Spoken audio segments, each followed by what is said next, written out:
All right, let's dive right into the heart of the matter, literally. Today, we're talking about the heart's incredible electrical system. This is the invisible blueprint, the code that runs before a single drop of blood even moves. It is the symphony that directs every single heartbeat. So think about it for a second. We all know the heart is a pump, right? A powerful muscle.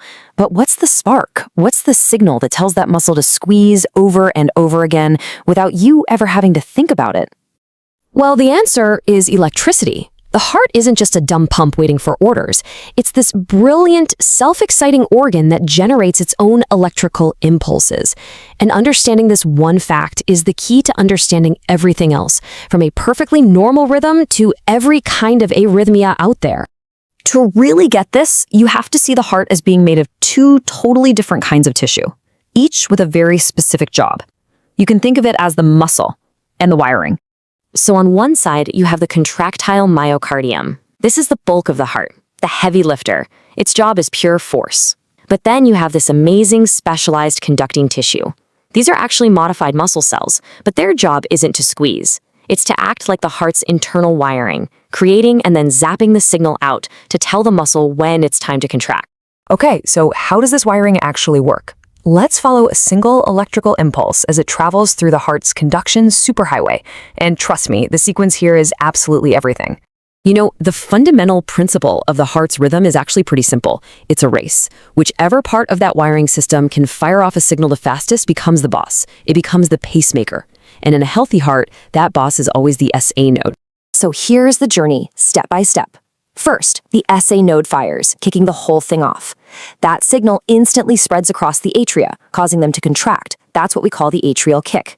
Then the signal hits a critical checkpoint, the AV node, and here it pauses, it stops. And only after that strategic delay is the signal finally released down to the ventricles, causing a huge coordinated contraction. Let's just focus on that pause for a second. 0.1 seconds. It sounds like nothing, right? It's literally the blink of an eye. But this tiny, strategic delay at the AV node is one of the most important, most elegant pieces of biological engineering in your entire body. So why is that pause so critical? Well, it's all about giving the atria enough time to finish their squeeze, to fully top off the ventricles with blood before the ventricles get the signal to contract. I mean, think about it. Without that delay, the atria and ventricles would try to contract at the same time, and the pump's efficiency would just completely tank. And this chart just illustrates that design so perfectly. Look at the AV node. Conduction is crawling, super slow.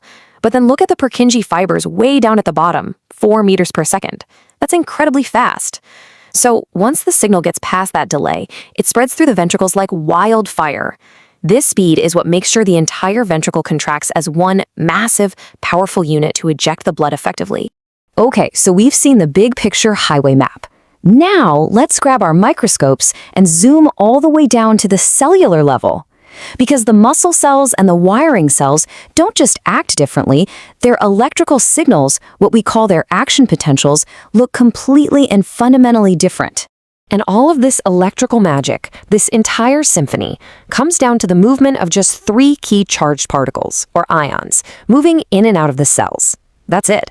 Sodium, potassium, and calcium.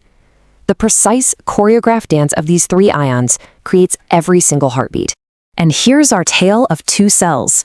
The contractile muscle cell is stable. It sits there patiently, waiting for a signal. But the pacemaker cell, it's totally different. It's inherently unstable. It's always drifting towards firing on its own. And you can see a key difference right there in what kicks off their signal. A huge, fast rush of sodium in the muscle, but a slower, more deliberate stream of calcium in the pacemaker.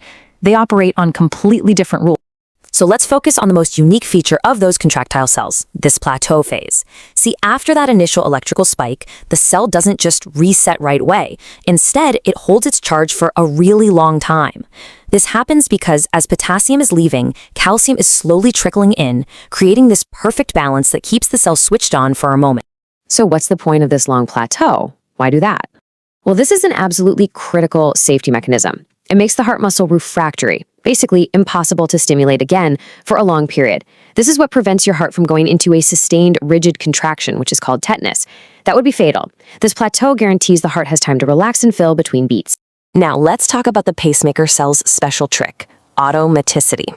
Unlike the muscle cell, it doesn't wait for a signal. It has these special channels that are always slowly leaking a little bit of sodium into the cell.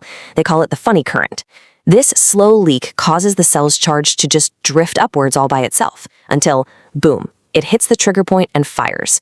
This is the magic that lets the heart beat on its own. And here's the most incredible part. The speed of your heart is controlled simply by how fast that leak happens. The steeper that upward drift, the faster your heart beats. When you exercise, your nervous system tells those channels to leak faster, steepening the slope. When you rest, it slows the leak down. It is that simple and that elegant. Okay, we've gone deep into the cellular code. So let's zoom back out now and see how all of this fundamental physiology actually shows up in the real world of medicine and diagnostics. You know, every time you see an ECG, you are literally looking at a shadow of these cellular events. That little P wave, that's your atria depolarizing after the SA node fired. That big, spiky QRS complex, that's the lightning-fast depolarization of the ventricles. And the T wave is simply the ventricles resetting themselves. An ECG is a direct readout of the heart's electrical symphony. And this, right here, is why it all matters. When something goes wrong with that automaticity or the conduction pathway, you get arrhythmias. When that crucial 0.1 second pause at the AV node gets too long because of damage, it's called an AV block. And when a heart attack causes ischemia, it messes up those delicate ion balances, creating a really dangerous electrical environment. So, if you're going to remember anything from this, let it be these key points. The SA node is the boss. It sets the rhythm.